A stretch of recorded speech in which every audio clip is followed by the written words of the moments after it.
Welcome to Local Bitcoiners, a podcast about Bitcoin meetups. In this episode, Reed and Rev talk with Matthew D. from the Ann Arbor Bitcoin meetup. Welcome back, Local Bitcoiners. Rev Hodel here. I'm back with Reed, and on this episode, we have Matthew D. sort of generally representing Michigan Bitcoin culture, but more specifically, the Ann Arbor Bitcoin meetup.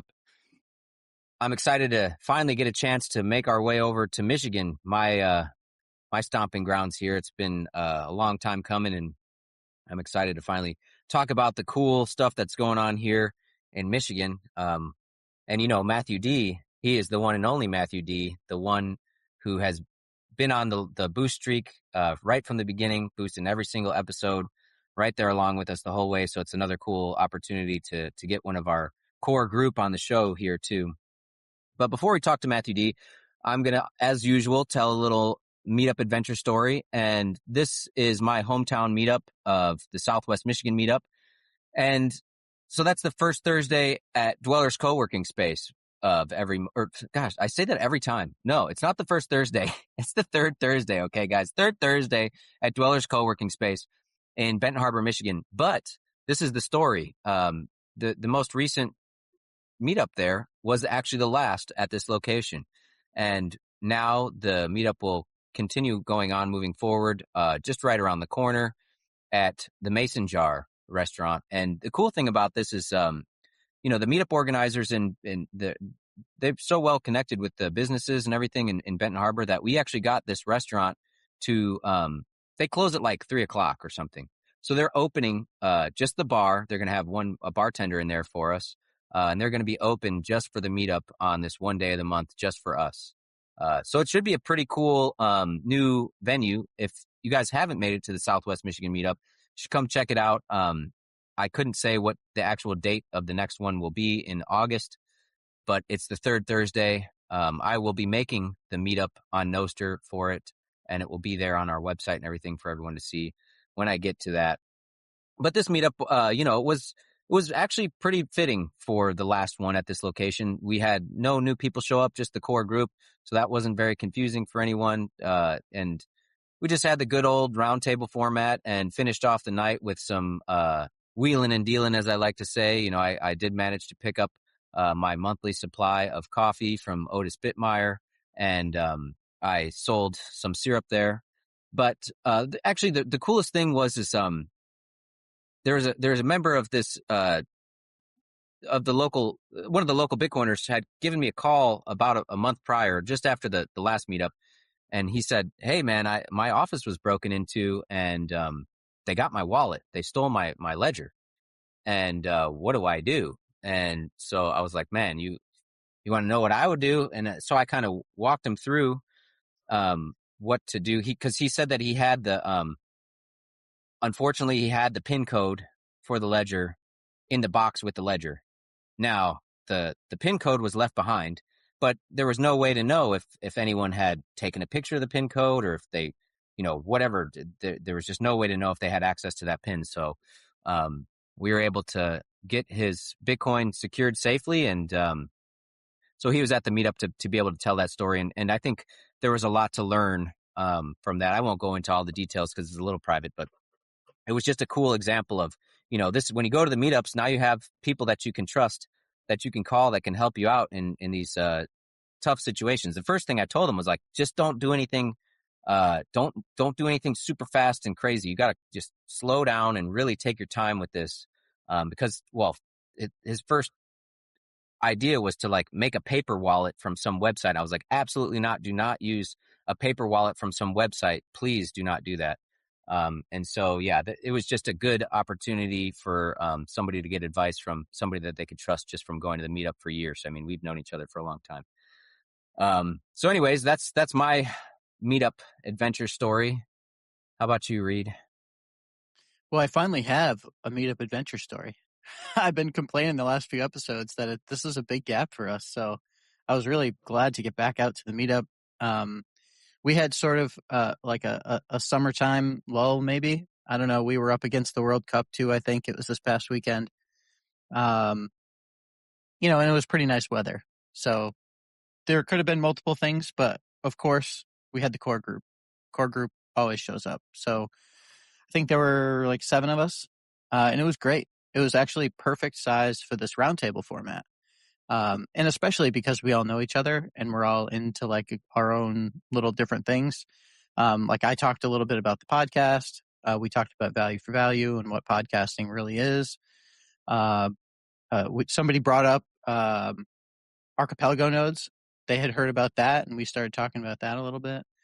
But the kind of cool story that I wanted to tell. So one of the guys, and I got permission here. He wanted me to use his name. So one of the guys who comes to our meetup is Steve, and so Steve works with. I guess he's kind of like an IT guy, but he has run his own business at different points, and he finds himself working a lot with elderly people who get scammed. So he'll come in and try to like recover their stuff and like give them some advice. And so apparently he had come across this study. And I've got the name here because I would have never remembered it. Uh, it was about his basic question was, why is it that old people are the people who are always getting scammed? It's like, wouldn't you think that like you've been around for all these years, you've got all this experience, like shouldn't you be in like the best position to like see through like all this bullshit? And apparently he read this study about the ventral medial prefrontal cortex. And really what that is what I summarize is it's your bullshit detector. So basically what it is when you're really young, that doesn't light up. It's the same reason why the example he gave is the reason why you can say like you go up to a 3-year-old with your hand and you say, "Oh, got your nose." And they're like, "Oh my God." They gives them a little scare. Well, that's the same reason why the old people get scammed. They hear the either the dude on the phone or the thing on the email or whatever, and they're just like, "Oh my God, this must be real." And that's how they end up getting scammed. So apparently that part of your brain is at its peak functioning right around like your early to mid 40s. And so I brought up the point. I was like, man, I wonder if that has something to do with the plethora of 30 and 40-year-olds in Bitcoin, because we are the ones with the peak bullshit detectors. So anyway, it was just a great example of the roundtable format. We end up talking about stuff that I had no idea about this. This is only because we tapped into all the cool stuff that just people in our community have going on, and we try to learn from each other. So I thought that was kind of a cool little story. Figured I would share, but I think that's good for me. So I'm also very happy to introduce Matthew D. So Matthew, thank you so much for coming on. And why don't you introduce yourself for a minute here and tell us a little bit about either your, home meetup or any of the other meetups that you want to start digging into right away. Thank you, Reed. Yeah, that little nod you made towards the 3-year-old losing their nose, that used to make me cry so bad. I have like vivid memories of my dad taking my nose. Oh no. Probably a little a little too late. Probably made me cry a little bit longer than most. But anyways, yeah. My name's Matthew D. Been doing the Ann Arbor meetup now for several years, and I guess I wanted to talk about our last meetup.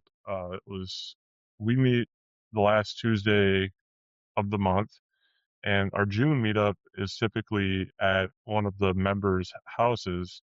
His name is Mark, and he hosts the regular OG people who come every month, and uh, he cooks for us, and it's like a barbecue style.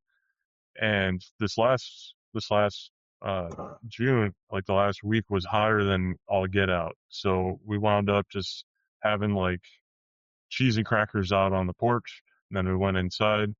And yeah, he's he calls himself a boomer. He's a retired guy, but he used to work in the wine industry. So he does a really nice job at cooking, and then he always has like a perfect wine to pair with whatever he cooks. And he's a very good host, and I look forward to that. This is the 4th year in a row that Mark has hosted, and I think there was 7 or 8 of us there. Um, yeah, it's a good time, and typically some of the regular members may bring the significant other, so it's a good chance to involve the significant other if they don't attend regularly. But uh, yeah, that's something I look forward to, and it's been um, our next meetup is coming up here in basically a week from today, but uh, yeah, we'll be meeting next week Tuesday. I think it's the 28th of July at Venue by 4M in Ann Arbor from 6 to 8 p.m. Uh,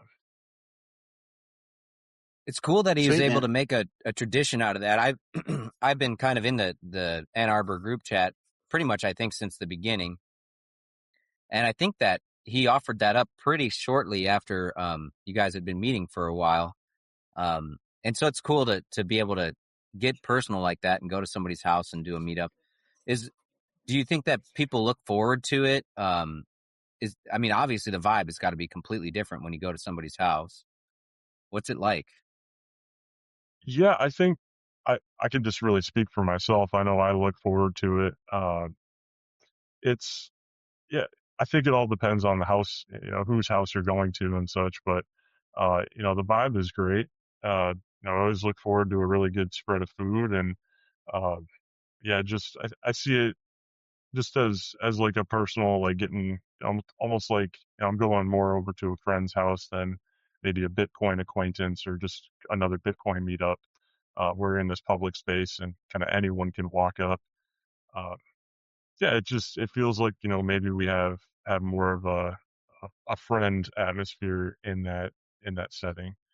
Um, but yeah, it's been a great time. We've had a few meetups like that um, we it's not so much cookout or a dinner, but we do campfires, especially like in the fall. And one of the guys has a nice place. We go like out a little bit back behind his house, and those I agree. It's a nice. It's kind of like a more relaxed setting because you know who's going to be there. You know, it's not publicly posted. It's just kind of the core group gets kind of the invite, and I mean it's really just friends at that point. We all just happen to be know each other through the meetup. But as on this show, one of the things that I like to start off the show with a little bit is Bitcoin meetup origin stories. So like what was the first meetup that you ever went to? Like what's the like in I don't know if you know about the beginning of the Ann Arbor meetup, but I love hearing about either people's first meetups or the beginning of new meetups. Yeah, so I think our story, we have like a logo, and on the logo it says block height 769,975. So it's late 2022, roughly early 2023, I think. And if I remember right, there was a Ann Arbor meetup that was probably from like the 2016, 2017 era.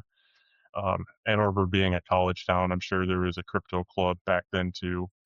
Um, but yeah, my first meetup was February or March of 2023, and at that time, I really was just looking to sink my teeth into Bitcoin. At that point, I had basically fully shirked any poo coinery that I was doing, and it was time to, you know, go to a meetup. So, um, yeah, just went on meetup.com or saw that Ann Arbor was hosting one, and it was at a brewery downtown Ann Arbor. So just went down there, not really knowing what I was getting myself into, but being that it was one of the first few meetups, was it had a lot of people. Like people can kind of come in from around the state when there is like a new meetup just to kind of get the wheels greased and get the attendance up. I think that was a good thing. That was a good thing for me being a new member, just new to Ann Arbor, the Ann Arbor Bitcoin scene. I was like, hey, people are into this. Um, and the setting was really chill. Uh, we just kind of kick back, and if you know anything about Michigan or the Midwest, it's typically beer involved, where Being that it was a brewery, I had a few beers. Um, but it got to a point where I don't know, about halfway through my first meetup, I was looking at what I was doing. I was like talking to this old boomer guy who kind of looked like maybe Ben Franklin, and I felt like I was in this like revolutionary moment where there's like this. I'm in this like dark tavern. There's a brick wall behind me. I was talking some revolutionary Bitcoin stuff. It was a cool feeling, and uh, that I'll never forget that. It's just kind of this cheesy, waxing poetic moment, but it did feel really cool. It felt like I could get into this, and uh, just having those in-depth conversations was really a lot of fun for me. I was um, I'll never forget that first meetup. Yeah, shout out GC from Jersey City, episode 2. He brought up that same point, and it was one of our clips early on. It's Bitcoin meetups are the new age enlightenment salons. It's like, oh man, that was a killer. That's so true, though, isn't it? I love the vibes at in all these scenes.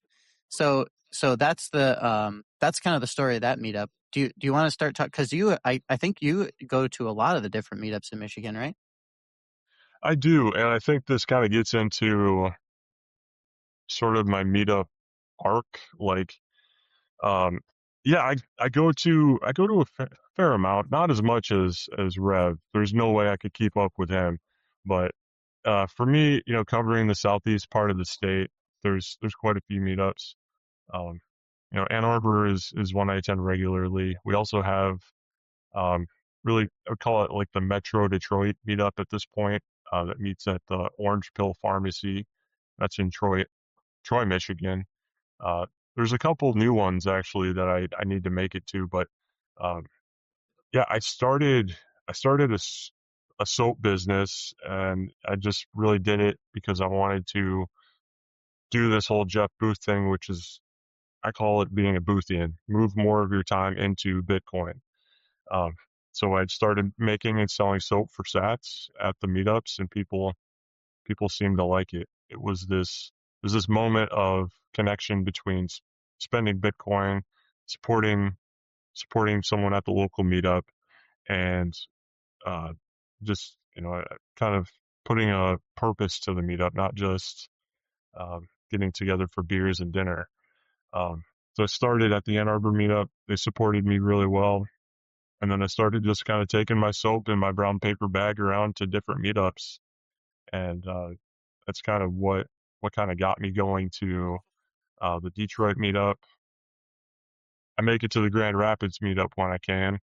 And I'm looking forward to a couple other opportunities coming up, to meet some new Bitcoiners and a couple of these new meetups that we've had spring up in Michigan. Yeah, I think the Grand Rapids meetup was where we crossed paths in person for the first time. But I think I do this monthly permaculture discussion on the first Wednesday of every month. And I remember you popped into one of those, and I didn't because I do it on Corny Chat, it's not always obvious, who somebody is or where they're coming from. A lot of times they just show up as kind of a nim. And we were talking for a while, and I was like, man, he knows a lot about agriculture and forestry and all this stuff. And we were talking for a while, and I was like, all of a sudden it came up that you were in Michigan, and I was like, oh, it was kind of cool to just, you must have found your way into that from one of the group chat links that I posted up in there. And then we finally were able to cross paths at Grand Rapids. And then from there, it just kind of, I feel like we bumped into each other a bunch, just whether it was at the meetups in Colon, at the pizza shop, or, Lake Satoshi, obviously. But it's just cool. I think it's exemplary how, the meetups are just kind of spread out just enough to where Ann Arbor is a little far out of my range to get all the way over there to see you on a regular basis. But like every so often, the Grand Rapids is close enough between the two of us where we can cross paths pretty frequently. I mean, a couple times a year, it seems like, at least. And then I get to buy the soap in person, and I don't have to pay for shipping. So that definitely adds an extra incentive to get to the meetup. Yeah, that's my big thing. I really do like getting there in person for some of those in-person connections. Rev, you're all about circular economy, and spending Bitcoin with people who have a good chance at, buying something that you will have at some point. And um, I'm really passionate about local economies, and it kind of traces back to my interest in local food. Um, Local food was really how I got my start in my career I have now. Uh, I am a forester by trade, so that's kind of where that interest, you speak of comes from. And um, just long term, it's been something where I learned about the problems with the food system, and now, come 10 years later, I'm learning about the problems with the money system. And hey, a lot of them are freaking related. So, I think that's where a lot of our connection came to be. I appreciate your I think it's monthly corny chats that you did. I learned a lot from you in the permaculture principles, and going through those really brought me back to some of my so like the early days where I became really passionate about food. Uh, So you mentioned the white paper soap, and I guess so. I like that perspective of just picking it up to spend more time in Bitcoin, to contribute more of your, that anything that you can provide of value, and somehow find a way to channel that into the Bitcoin ecosystem. Um, but I'd like to hear more about, like why soap?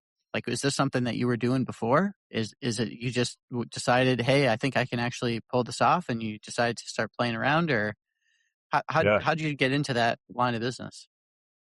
So for me, I've always liked using bar soap. It's just something from when I was a little kid. It was like using bar soap. It's just I can hold it. I feel clean or whatever. But um, several years ago, I like to say back before it was cool, I cut seed oils out of my diet. And I noticed that a lot of the soaps I was buying and using, um, at the base of soap is oils. And I noticed that there was a lot of seed oils in modern soaps. Um, but I was going to this like hippie Whole Food style store, getting my soap off the shelf, and it was like a couple of bucks a bar. So, uh, but it was made with beef tallow, and I was really happy that I could find an affordable bar that had ingredients that I didn't mind putting on my body. Um, and then one day I went into the store and I look at the label, and they changed the ingredient. I think they changed it to being a palm oil base. So, uh, you know, if you're an environmentalist, sort of like I am, palm oil, if it's like unsustainable palm oil or it's got one of those bad labels, it could, there's a lot of like deforestation that happens, all that good stuff. That's not good stuff, but yeah. Anyways, I didn't want the palm oil in my soap, so I started. Things kind of clicked into place. I'm like, hey, I'm gonna actually sort of be the change in this moment. I'm gonna start making some soap. Um, I spoke with couple of local farmers, and got the beef suet, which is the precursor to beef tallow, rendered it down myself, made a batch of soap that way. It was a horrible disaster, but I learned a ton of lessons in that process, and things sort of snowballed from there. And I started bringing the soap to the meetups, and people, people thought, um, people liked it, and I started making like one variety, and now I have like five varieties, and uh, at some point in the next couple of weeks here, my plan is to get a shampoo formulated. So it's how it all started, and now here I am with the business. Those like bar soaps that you can get, like Kirk's or Dr. Bronner's, more of these Castile kind of bar soaps. I feel like they just don't last, man. Like, I get a couple bars of your soap, and I don't eat like I like to cut them into like thirds because it's such a big bar, and then I take those thirds and I put one in the shower, one at the sink, and it takes. I'm kind of a weirdo, and I don't use soap that much in the shower, anyways. It's like very minimal. But so yeah, one bar lasts me a really long time because that tallow, something about it stays nice and hard. It doesn't get that like scummy, gooey stuff that just like falls off really fast. And the cool thing about things like making soap, finding these products, right? Like if you're thinking about, okay, I want to join the Bitcoin circular economy in my local area.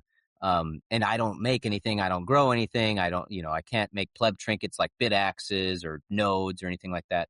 It's like I've come to the realization, like, well, food and these hygiene products are something, what you want is something that you can easily make. Anyone can make it themselves. And it's a product that people are going to need on a regular basis. That's not like, super expensive. And so to go to a Bitcoin meetup and buy a bar of soap every once in a while is not a heavy lift. And, if you like it, then you're going to look forward to the next opportunity you have to get it. I just feel like these things like soap and like my maple syrup, for example, they're great ways to find that entrance into the local circular economy. Was that like a thought that crossed your mind? Like, oh, this soap thing is just like, I'm not a farmer. I like food, but I can't grow anything given my situation. So maybe I can make soap. What was your thought process around choosing soap? Yeah, I think it gets back to sort of that quitting seed oils and the whole like story behind, just where I kind of landed. But for me, I totally agree with what you just said, Rev. It kind of harkens back. Ultimately, one of the things that clicked during that time was one of my favorite Bitcoin talk forum posts is with Satoshi on it is his quote where he describes Bitcoin as this boring gray metal. And if you scroll up on that thread, it's this huge breakdown of something called the Mises regression theorem. And it details out, it's just basically a description of an Austrian economics perspective on how something goes from a collectible to a unit of account. And these guys were talking about this in 2009 and 2010. And this is incredible. So there's a ton of old school Bitcoin talk forum posts that are really good like that.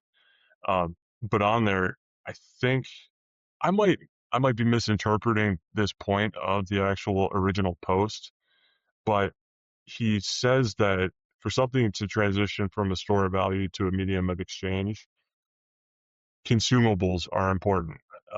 People need to be able to spend repetitively that good store of value on something that is consumable. And I fully agree. It gets to the point that you just mentioned, Rev, which is having something that is repetitively used over and over again. That way, not only is it's a low barrier for entry, but you have a repeat customer.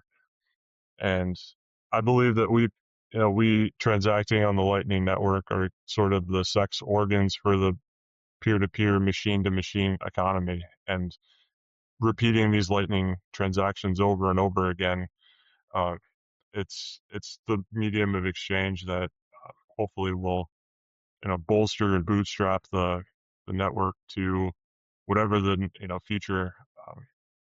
future of the economy looks like. Whatever is coming 20, 30, 50 years from now. So, I was checking out your the website that you have for the soap, and one of the first things I started thinking about is, and obviously this is top of mind for me because we just rolled out these features. But so as you know, on the local Bitcoiners website now, we have stuff for sale, and we have some stuff there, some of like our merch or whatever. But we also have stuff from the community. And so, you as one of our, top community members or one of the core group here, if you listed your stuff on Nostr, it would show up right on our pit. You could buy it on localbitcoiners.com. Have you thought about Nostr at all for sales? Have you looked into like the NIP99 postings or anything yet? I have not. I've been a really terrible Nostr user this year, and it's when you guys brought that up as something that you're adding to the website. I think that's awesome, and it's probably going to have to be it's inspiration for me to get Cypherpunk again and figure out how to get a posting up there. I would love that. Because right now, my biggest qualm with, you mentioned my website, I've gone to Square for my platform, hoping that at one point they're going to enable, I know this doesn't make a lot of sense. They don't have online Bitcoin payments for their online e-commerce platform yet, which is beyond me. but getting like something on Nostr would allow me to plug back into the Bitcoin online, Nostr online economy. Uh, and yeah, that's it's something that I definitely would love to get on and check that out. Well, I don't have a lot of stuff. I actually don't have anything for sale on Nostr now as it is. I got a lot of stuff that I could ship, but I find that it's I got enough demand just locally going to the meetups. And personally I really do not like packing and shipping. So I like just avoid that a lot. I kind of dread it for whatever reason. But it does seem like Michigan has this reputation, of having this great circular economy aspect to it.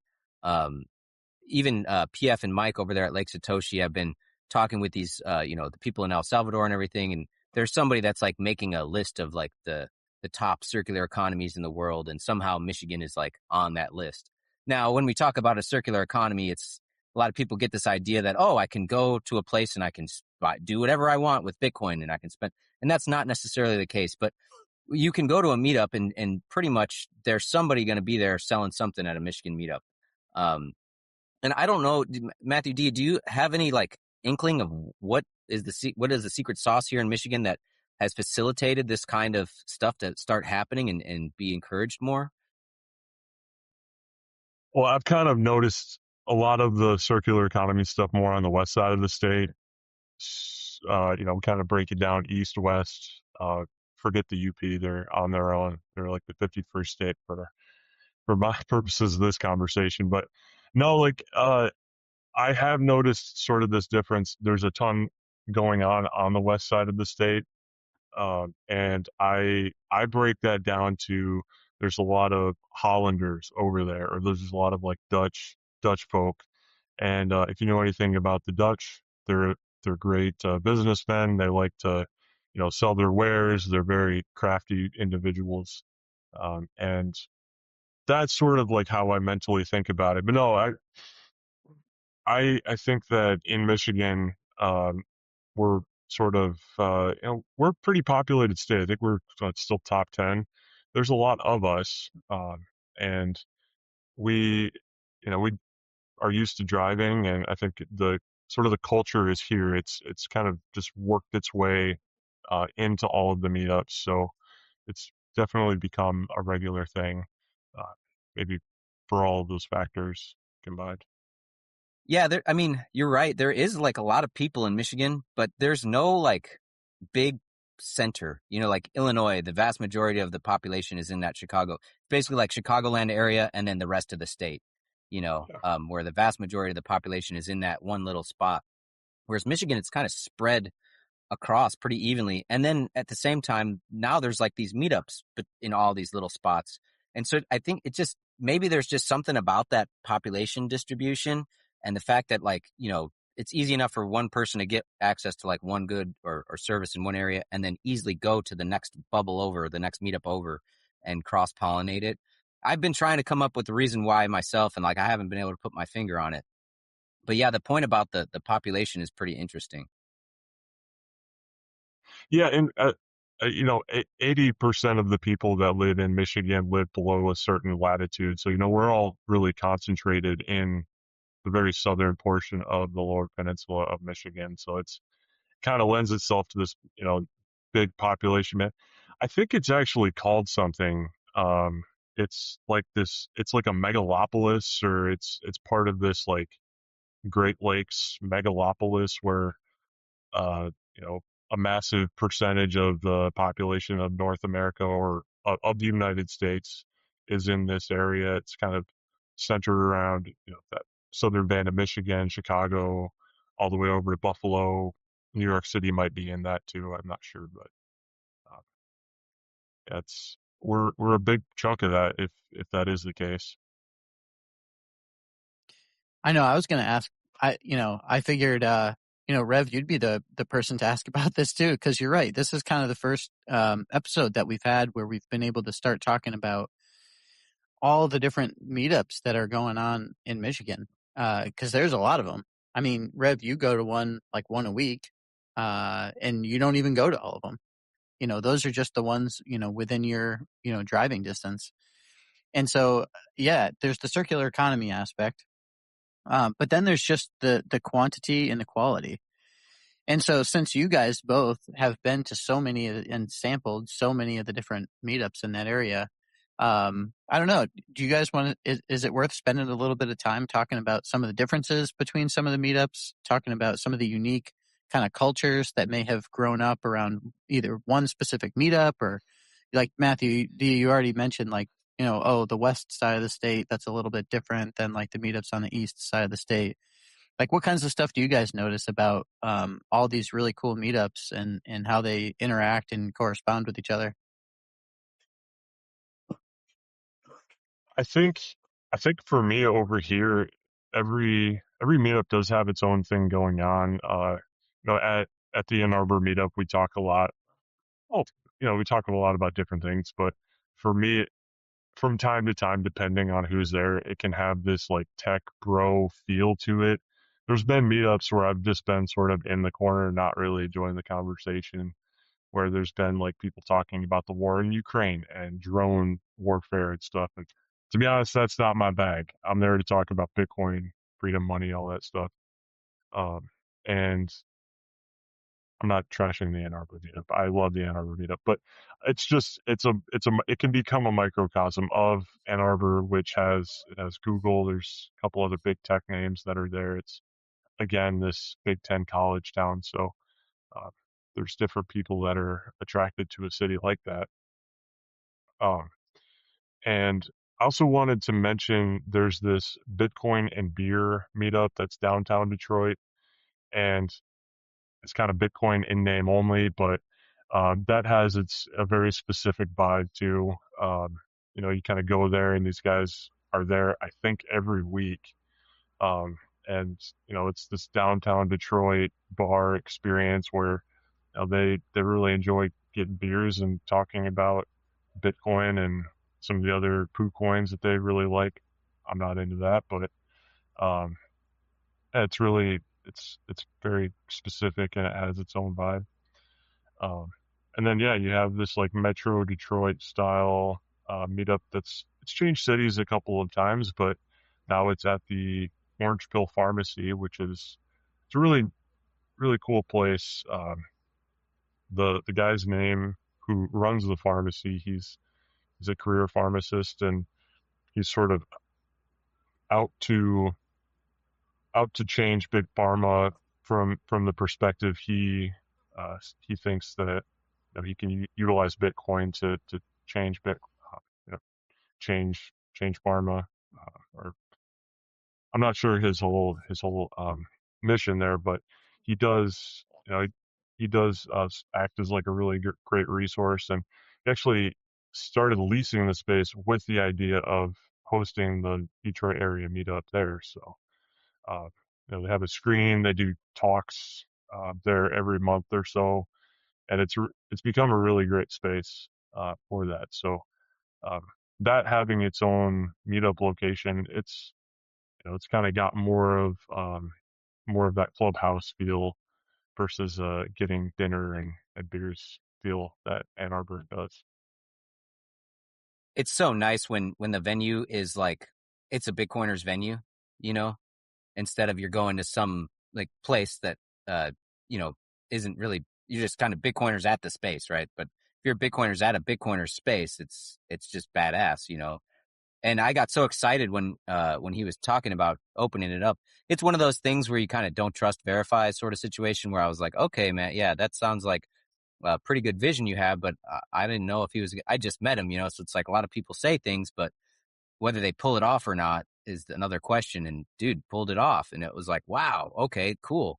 Now the Bitcoiners have a place to go with another, to a Bitcoin location. What do you think about like Grand Rapids? It sounds like is the bridge between the East and the West, or maybe even have you made it to like the Mid Michigan meetups in Lansing too? Yeah, mostly I've been to a couple of the Lake Satoshi meetup, like not the events where there's the camp out and stuff, but the actual Mid Michigan Lake Satoshi's. I've been to a couple of those, and then a couple at the Builders Exchange, which is the location of like the Michigan BTC, which for listeners is the political movement that's sprung up in Michigan. It's like a nonprofit now, and that that has an office, and that's become a location for some of the meetups, along with Lake Satoshi. I see that kind of as like the midpoint. Lansing is not a glorious city. It's kind of just in the middle of Michigan, but it's our capital, and that's where a lot of politics and stuff happens. So it's cool to have um, that that office there that acts as a Bitcoin meetup location, and sort of the uh, just the point where a lot of I think citizen lobbying happens for Michigan Bitcoin policy. Yeah, what is it? They call it the Michigan Bitcoin Council. Is that what they're going? Yeah, it's MIBTC, Michigan Bitcoin Trade Council. I think Uh, it's a pretty cool acronym. Uh, but yeah, it's there's a couple of people that are, I think, employed by this nonprofit, and they have boarding directors and stuff. Um, but yeah, it's acted as a really, just it's kind of a great location for those meetups too. so you've got. I- I'm trying to get an idea. I don't really know the distances. So I mean, to go to any of these meetups, are they all kind of within an hour or two from you? Do you go farther than 2 hours to get to any of these? Yeah, just about. I for me about an hour to an hour and a half is like what I would want to commit to. Um, a lot of times they're on a school night, as I say, just on a night where I'm gonna have to wake up for work the next day, uh, or yeah, so usually an hour to an hour and a half, and yeah, for me, like doing that once or twice a month isn't too big of a deal. But yeah, over here there's quite a few meetups, and a couple more have sprung up too.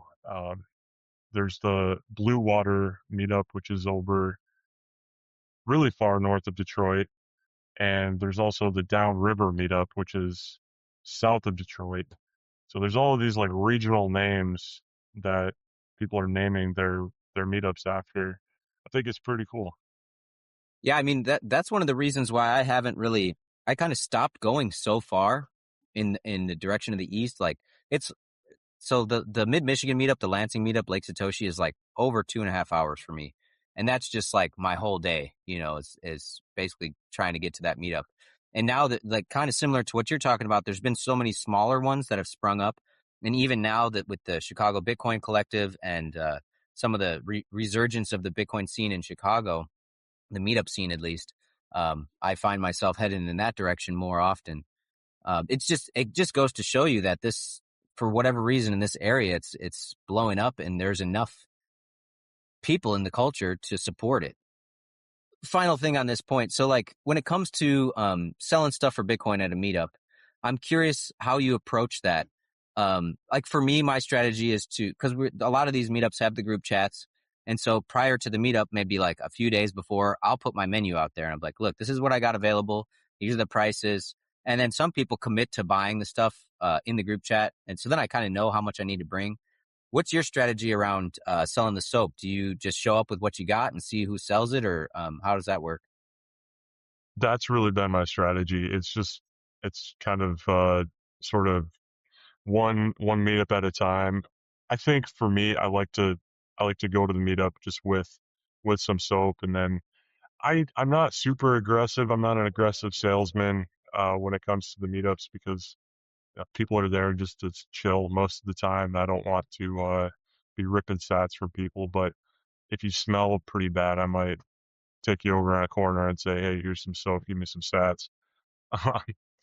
Yeah, but no, the for me, I think one thing that crosses my mind too is if I am going, far to some of these meetups, I don't want to really dox my location some of the time. So if I say, "Hey, I'm going to be here at this time," that just adds that layer to it too. Um, for the most part, people expect me at the Ann Arbor meetup. So it's like, hey, if I am going to advertise, I'll just advertise there. Like, hey, I have a new soap variety that I'm bringing around. Come on out and maybe check it out if you're interested. But that's been my style so far. Final question on this topic. So, have you sometimes I show up to a meetup without telling anyone that I'm bringing anything, and then I'm just like blown away that there's like almost like a line forms of people wanting to buy the stuff from me.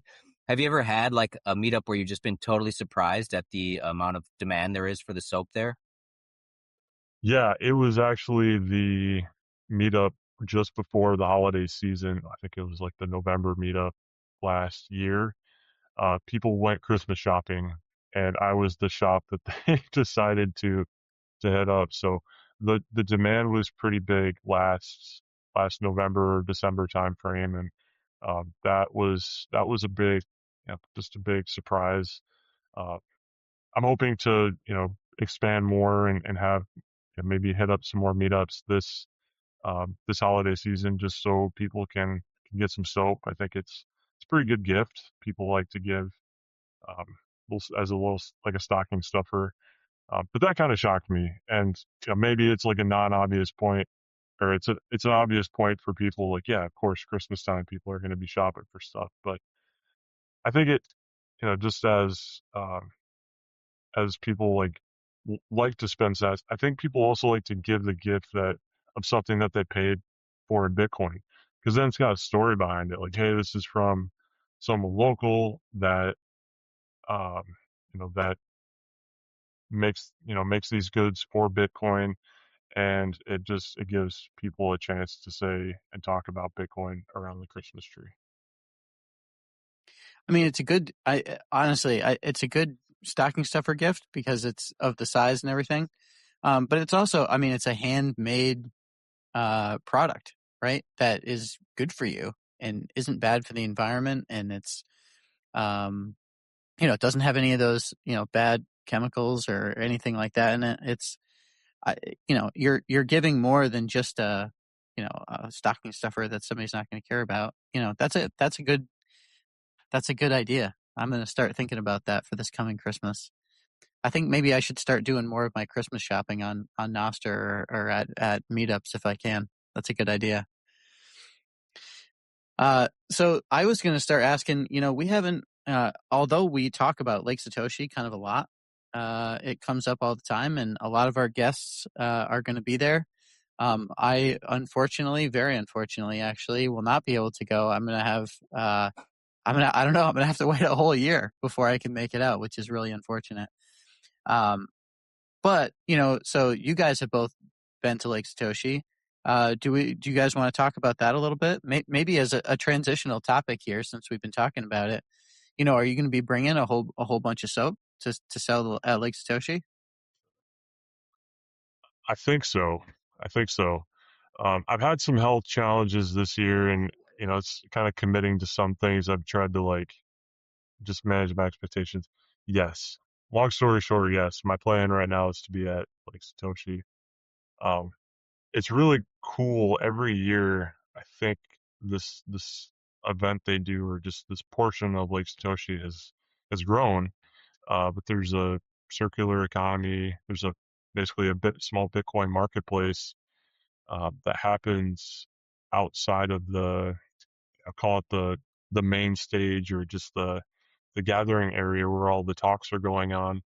Uh, and my plan is to set up there most likely again this year, uh, and hopefully just get some people spending some sats, and I think I'm looking forward to seeing what else everyone else brings. How about you, Rev? Are Are you you gonna planning are you gonna on have more of that setting up? the tallow bomb? So probably not. I'm kind of going with the seasons with that. Basically, when it gets hot out, it's just not. It's something that I would have to keep in a cooler, and I can get you some. Uh, I can get you some because I still have some from a batch that I made this past early spring. But yeah, I probably won't be selling that just because it gets too liquidy, and I can't guarantee you the actual consistency. Well, if you got some, I'm going to stock up. And I hopefully you come with a decent stock, because I also want to just stock up on soap. Like I said, I'm not heading out your direction so much, so we're like crossing paths less and less. And as I mentioned, I don't like shipping and all that. I much would rather, get you to hand me the soap in person. So yeah, I hope that I don't buy you out and there's room for everybody else to get up a couple bars to try. It's funny, we got the joke from a couple years ago. It's like, anybody that wants to bathe in the lake must use your soap. No other soap allowed. Bathing in the lake at Lake Satoshi. Yep. You might be. I think I'm the only one that takes a bath in the lake there. That was something that I started doing when I made soap that first summer, and told the event coordinator, PF, it's like, yeah, if you're gonna be taking a bath in Lake Satoshi, you got to use white paper street soap. Uh, and he got a kick out of it. So it's been interesting to hear about the evolution of Lake Satoshi. So, we one of the things that we sort of discovered, maybe not discovered, maybe we knew about it, but we started talking about early in the show was the idea that, we've got all these Bitcoin meetups, but then there are like these regional events that start popping up. And it really is a great opportunity to like bring some of these meetups together. And so since that's been kind of the topic of the show here is talking about all the different Michigan meetups and, even more than Michigan, right? Like that whole, I forget what you called it, like that Megalopolis or whatever, that whole area, all of a sudden, all those people, all those meetups. And now Lake Satoshi, it sounds like it's transformed from a relatively small thing to actually pretty massive. So I don't know. I'm not sure how many years you've been going, Matthew D, but I don't know. What's your perspective been like on the evolution of Lake Satoshi over the years? Yeah, I think that's a really good question, Reed. For me, it represents this like sort of cultural thing. It's a really cool gathering point. It's really an expression of what cool shit we have going on in Michigan. Like ultimately, that's what I view it as. Um, and for me, just a weekend to kick back and yeah, have like this 48 or 72-hour long Bitcoin meetup where um, I meet a lot of people that they come in from out of state. Maybe I've interacted with them once or twice on Twitter or Nostr, and I maybe have heard a story about them at a previous Lake Satoshi, um, or it's a cool chance to uh, support another circular economy. Like, guys come in from Washington D.C. Uh, guy comes up from, I think, Louisville or Lexington. Uh, it just all around it's this like really long Bitcoin meetup. It's kind of gets back to that conversation that you had with.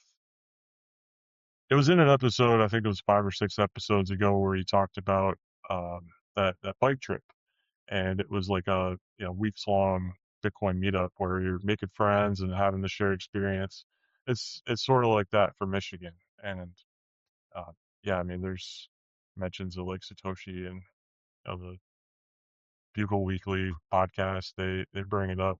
I can never tell if they're joking about whatever the hell they got going on that week or not. But yeah, uh, it's sort of become this like cultural thing, and I think it's pretty sweet that it's here in Michigan. Yeah, I get the sense that it really it if you're going to a Michigan meetup and you don't get to cross, like, there's guys from Southwest Michigan all the way in the bottom corner, farthest away from Ann Arbor as you could get, but they end up at Lake Satoshi, and so they get to meet all these people, and I think there's a lot of overlap in a lot of the group chats and everything. But like you said, it's just like now we get to spend 48 hours together and really build solid connections, build trust, and that enables Michigan to continue to grow. These regional events are like the glue that really unifies the culture across a particular area. And it's so apparent if you ever get to Lake Satoshi, for everyone that's listening, that you can just feel the energy there of like this connectedness. That's so cool, guys. I don't know. Yeah, the FOMO is real. The FOMO is real. Um, So, before we transition to the value for value section of the show, Matthew D, one of the things I really wanted to spend a couple minutes with you actually talking about value for value stuff, because, I would say one of the primary reasons why you're a guest on the show today is because you're part of the core group here, right? You've been listening for a long time and you've been boosting us for ever, right? So, you've been at the top of those leaderboards that we've had for a long, long time. And you've been playing we have all the gamification stuff that we've been rolling out, and, we're kind of experimenting over here. And so since you've been in the thick of things on the other side, what's it been like for you? Like, I guess, what is your take on some of the stuff that we're doing? What's your take on value for value? And, yeah, I just love to hear what you think about it, and if you have other ideas. I think you guys are doing a lot of cool shit, and for me, it's been a lot of fun following it. I really just started zapping Rev, your podcast because Rev's a cool guy locally. I wanted to support what he's doing, so I just figured, all right, I'm just gonna start zapping 5,000 sats per episode. I think I did it 3 or 4 in a row, and it's like, all right, well, I might as well just keep going.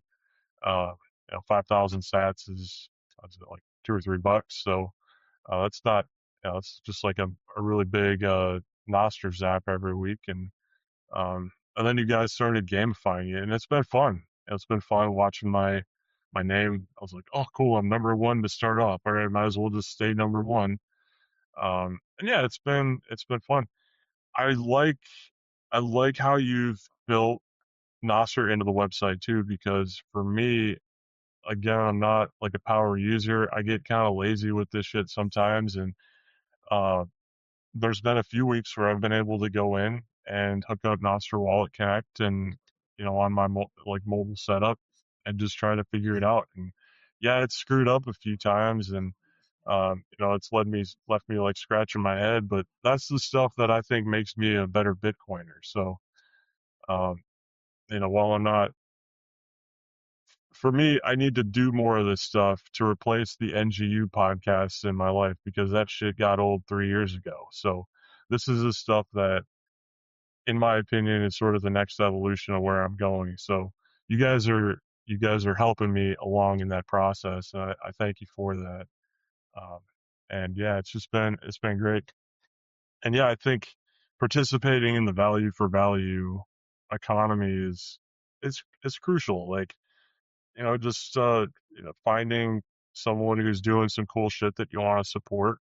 For me, it was Rev here. He started this podcast and sort of just took over on my podcast stream, and um, it's been a lot more rewarding for me listening to you guys talking about what I think is a lot cooler than um, Stephen Livera and his 14th Mark Moss interview the past 2 years. Like that's that stuff is old. Not that's old news for me. So uh, these podcasts mean a lot more. I think as the time's gone by, and uh, it's been pretty cool. So yeah, that's kind of what value for value means to me right now. And yeah, thanks for what you guys have done. And again, yeah, thanks for having me on the podcast too. This is it's been pretty fun. Well, before we get into the final wrap up here, I do have a question. Are you kind of do you consider yourself a person that's striving for this meme of the 40 HPW, listening to tons of podcasts all the time? I mean, if whether you are or whether you aren't, are there other podcasts that you found some fresh signal, like what local Bitcoiners, like what we're doing, that you want to shout out?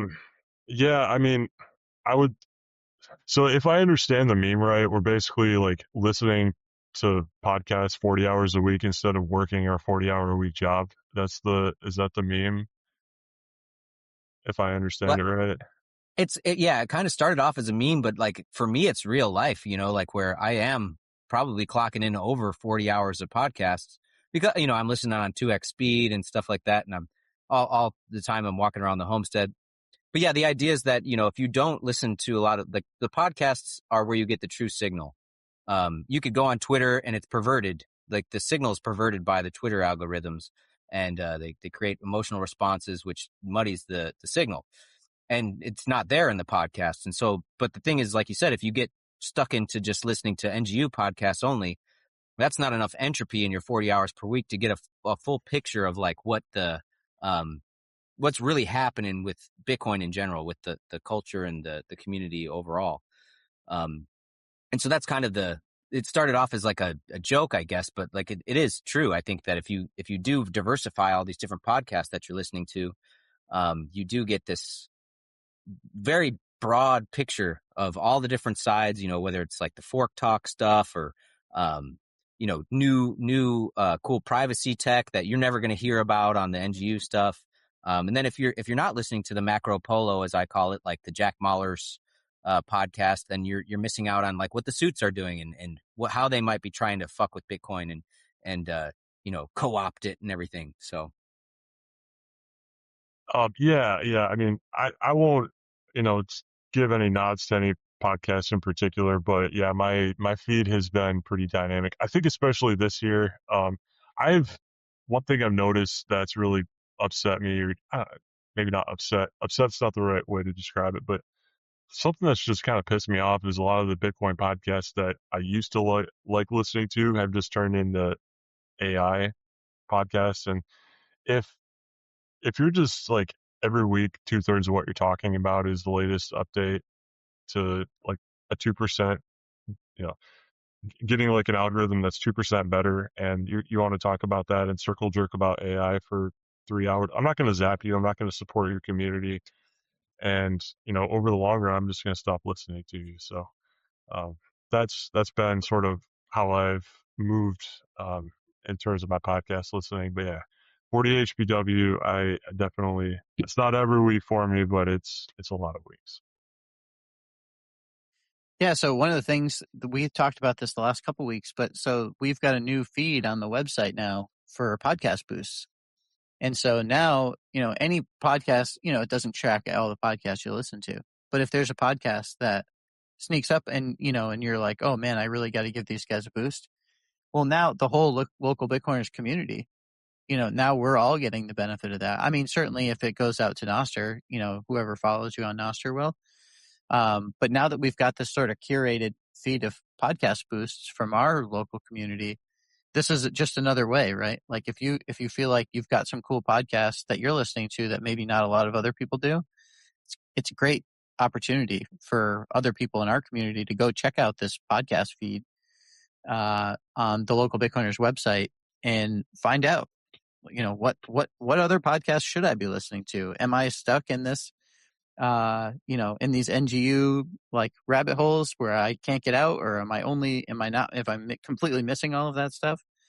So I'm hoping that's what people will start using it for. I mean, we'll see.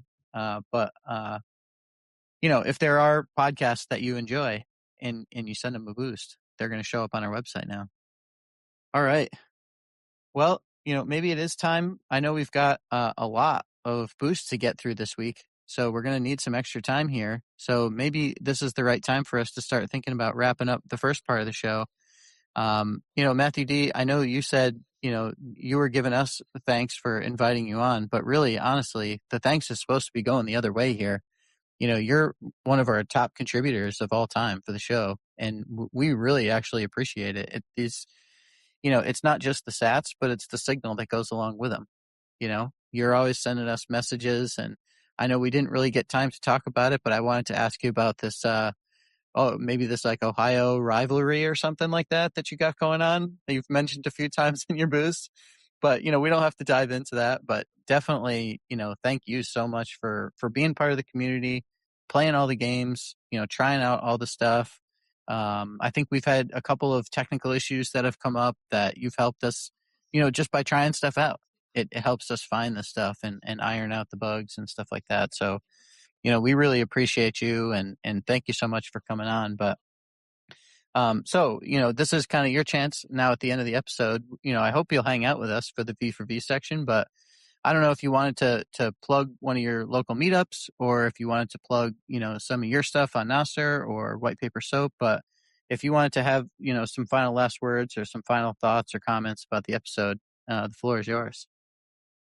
Yeah, I think I'm going to stick with. I've been working on an article. I'll just briefly touch on this.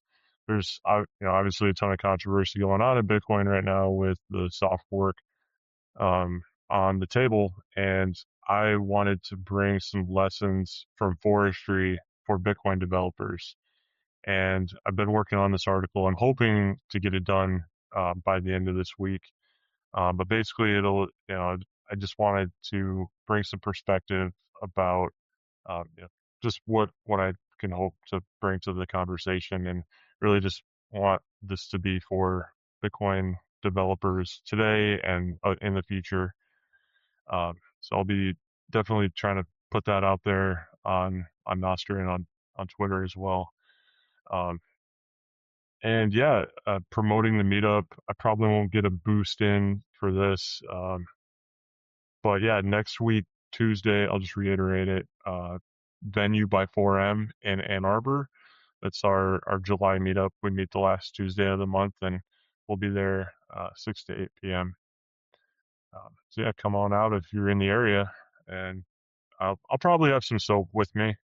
I always typically have a few bars floating around somewhere, but yeah, thanks again. I look forward to. I'll probably hang out at least for a little bit in the value for value section here.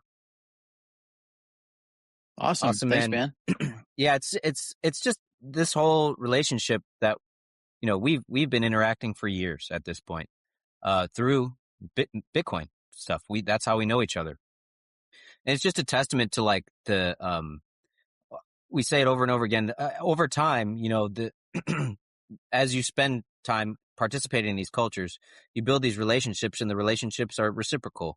I'm buying soap from you. Not even like I'd like to buy more, but buying soap, you're boosting the show. The sats are circulating. This is a circular economy that we're participating in, in a kind of a unique and novel way, actually, which is pretty cool. And it just showed like the support from not only you, but many of the other participants in the Michigan culture and community for the show has been amazing. And, I'm just glad that we had an opportunity to kind of showcase Michigan a little bit on this episode. And so that's kind of my wrap up, is that, the more that you spend time traveling to these different meetups and meeting each other and transacting with each other, the tighter everyone gets, and the better opportunity we have to grow.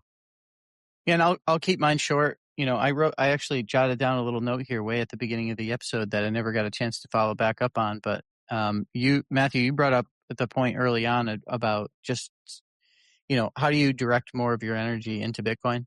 And that was maybe part of the reason why you started selling the soap for sats. And that's the exact way I've been starting to think more and more about meetups and more about the circular economy stuff.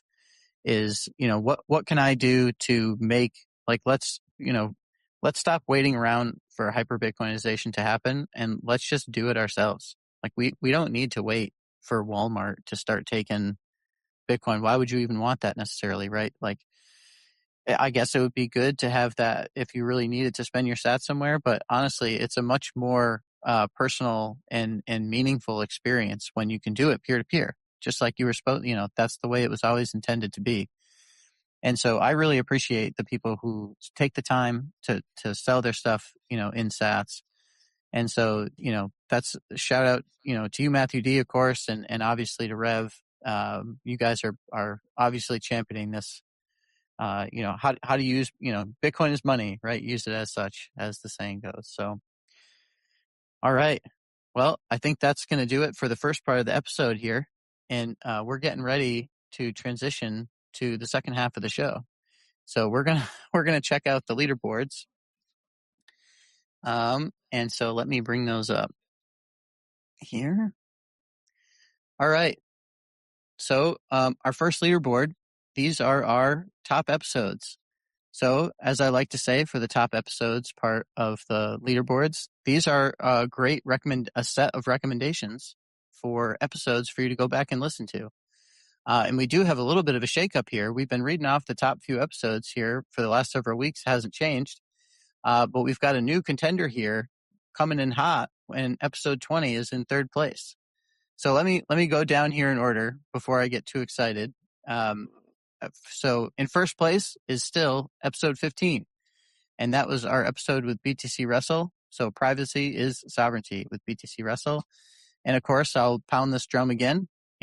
All of the sats from episode 15 are going to the Samurai Development Fund, or contributions, I guess you could say. So these sats, BTC Russell, his split goes directly to Bill and Keone. And Rev and I are both committing to send our splits from that episode as well. And those will all be going to the Samurai developers. So as such, it's our first place episode. And so I think people really appreciate that. And that's what we're seeing. And so first place has 281,897 sats. Episode 2 is in second place. This was with GC and James, who we just mentioned tonight. Episode 2 is a fantastic episode. We talked about everything from the rise of AI and what that means for in-person interactions. And then just like we mentioned tonight, we talked about GC brought up the point about these new age enlightenment, how we're really kind of taking place. These meetups are really representing a revolutionary force to be reckoned with. We're bringing together a lot of really talented, bright people, and we're all working towards a common goal. And so that can be a really powerful movement. And so if you'd like to hear more about that, check out episode 2. And so here we go. So third place is now episode 20. And this was with John, Foyce, and Brady from the Chicago Bitcoin Collective.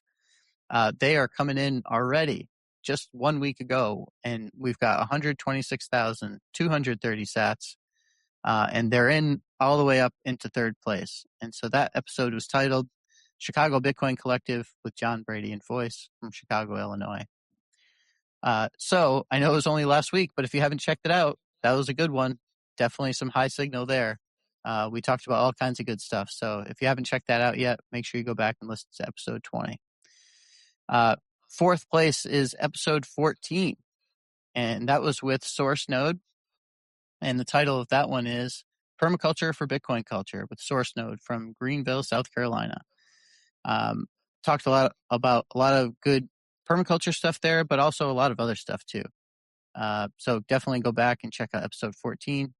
And finally, in fifth place is episode 9 with Sir Spencer Wolf of Kansas City, sitting there just under 100K, 98,718 sats. Episode 9 has always been one of the favorites. I think one of our favorites as hosts, but obviously our community's favorites as well. And that one is titled Growing Slow, Build Strong Communities with KC Bitcoiners. And that rounds out our top 5 episodes of all time. Matthew D., do you have any, are any of those particular episodes ones that you liked?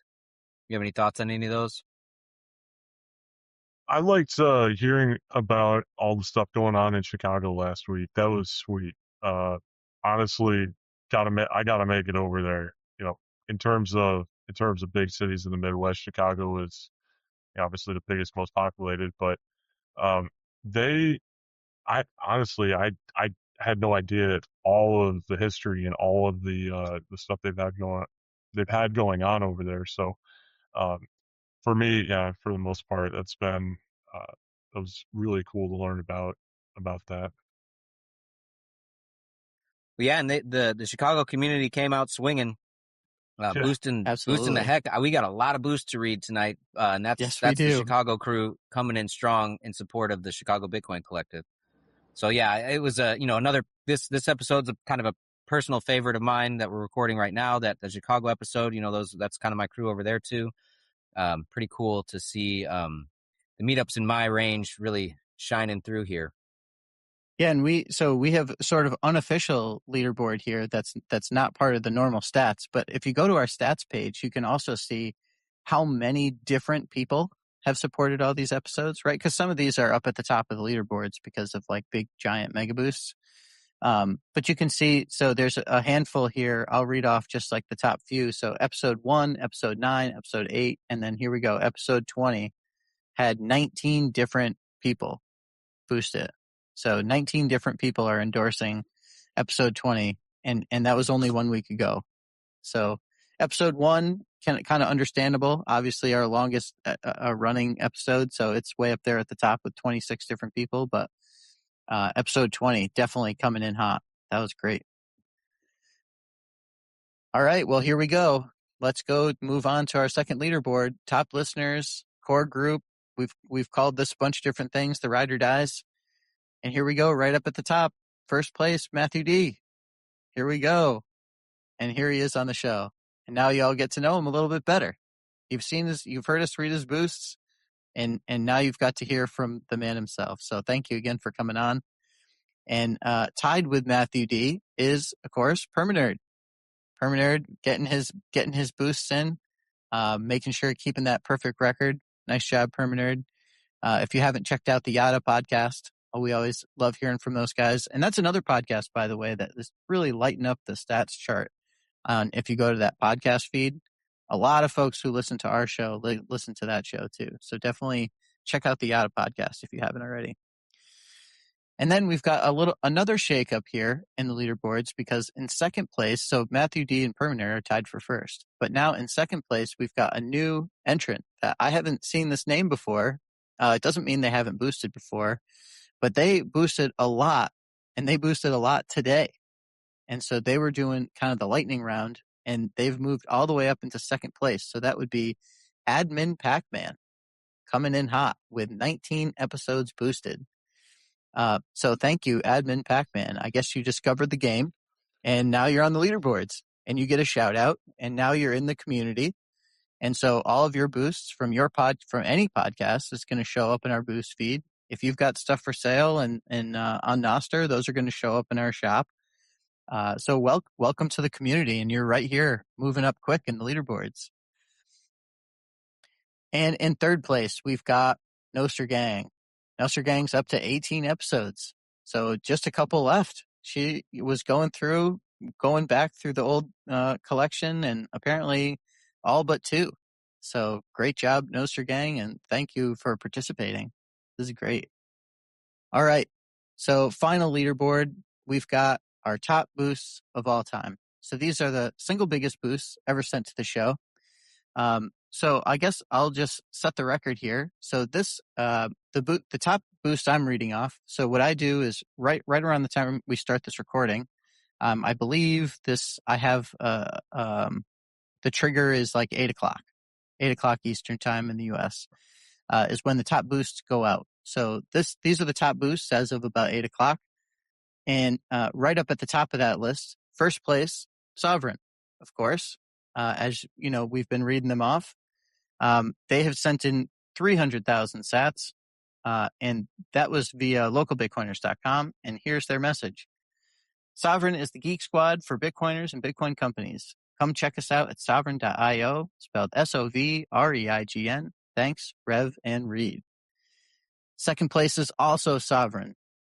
They are coming in with 200,000 sats, and that was on episode 15. So those sats are going to the Samurai developers. And their message is, Sovereign focuses on helping individuals, families, and companies integrate Bitcoin into their personal and professional lives with confidence, recognizing the crucial role it plays in the broader economic picture. If you want to dig deeper into self-custody, node running, or point-of-sale implementation, Sovereign has your back. Go to sovereign.io, spelled SOVREIGN, for support on your Bitcoin journey. Third place, BTC Jackalope, 105,000 sats on episode 2. And his message is, escape to the Listening Loft cabin in Wilmington, Vermont. A modern 2-bedroom retreat featuring a signature vinyl record listening loft, luxury bedding, and a peaceful deck. Perfect for skiing at Mount Snow or a relaxing getaway. Pay in Bitcoin and get 20% off. Visit listeningcabin.com for more information. And his boost again was on Meetups are the Ultimate Web of Trust, Jersey City, New Jersey, episode 2. Fourth place here is our last one on the list from Sovereign. Sovereign coming in with 100K sats, and that was on episode 14. And the message is, here's what I'm thinking. Sovereign focuses on helping individuals, families, and companies integrate Bitcoin into their personal and professional lives with confidence, recognizing the crucial role it plays in the broader economic picture. If you want to dig deeper into self-custody, node running, or point-of-sale implementation, Sovereign has your back. Thanks to all the meetup organizers out there for keeping the grassroots Bitcoin ethos alive. Go to sovereign.io, spelled SOVREIGN, for support on your Bitcoin journey. And finally, rounding out our top boosts is BTC Wrestle, 69,421 sats on episode 15. Attend your local meetup, and if there isn't one in your area, start one. Local Bitcoiners is an essential part of my 40 HBW, BTC Wrestle. And so there you go. So those are our top boosts of all time. And as we always like to say, if you've got stuff, if you've got stuff for sale, if you've got a company, if you've got a meetup, if you've got a new meetup or a regional event coming up, this is a great opportunity for you. For it looks like 69,422 sats, you can get on the top 5 leaderboard. And what does that mean? It means we're going to read out your note every single week.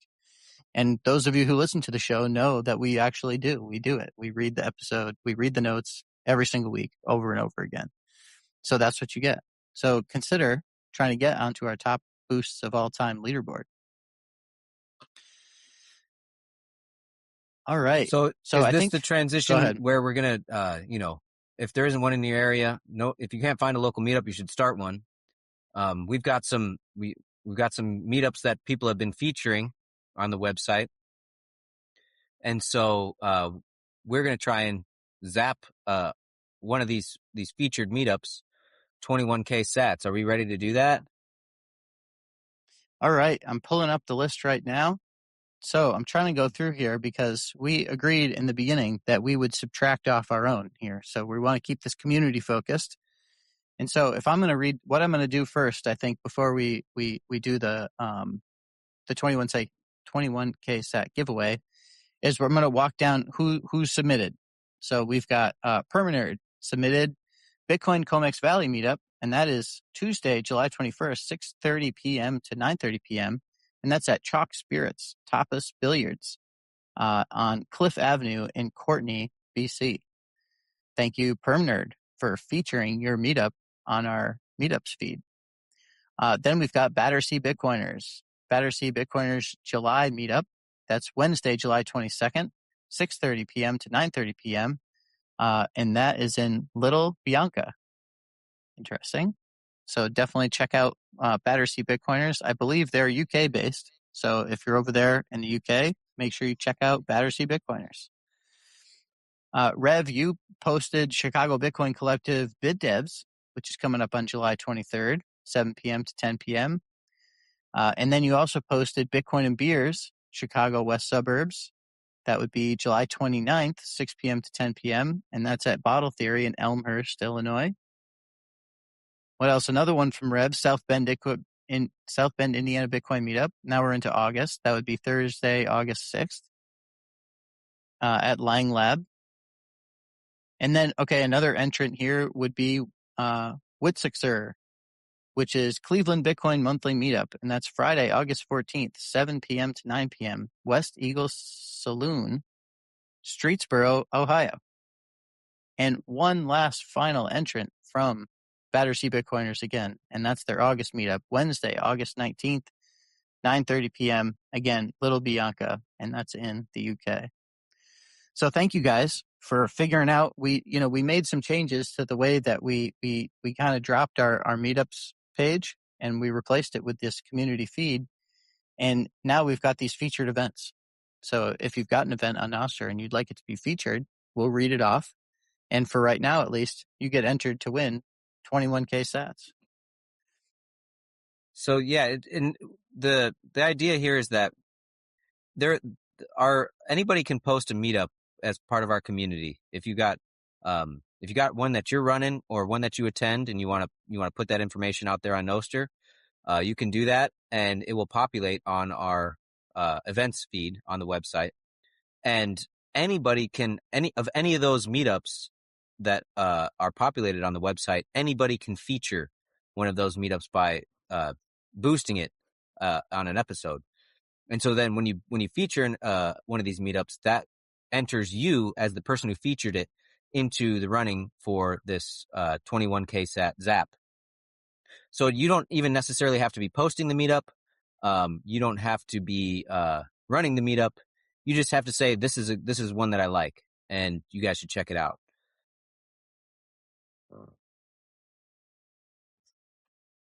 But yeah, it's I just wanted to exemplify by posting all these other meetups. These are the meetups that I'm going to, so if I'm going to go to the meetup, I want other people to know about it. So I'm going to post about it, and get it up there on Nostr and on the website. So I've been kind of playing around with, seeing how much friction there is to make one of these Nostr events through our website. And it's really not, that much work. You just enter in the title. You could put a picture in there if you want, select the time, put the location in. If you want to put anything in the description, you can. I've left the description blank on a couple of them. And at least that way the information about the meetup is out there for other people to see and check out. And so, yeah, we just we've got these sats that have been building up in this Primal wallet, the shared Primal wallet that we have. And we just want to use them to create some positive incentives for people to talk about meetups more, share meetup information, let people know that they're out there. So do we got the wheel ready to spin?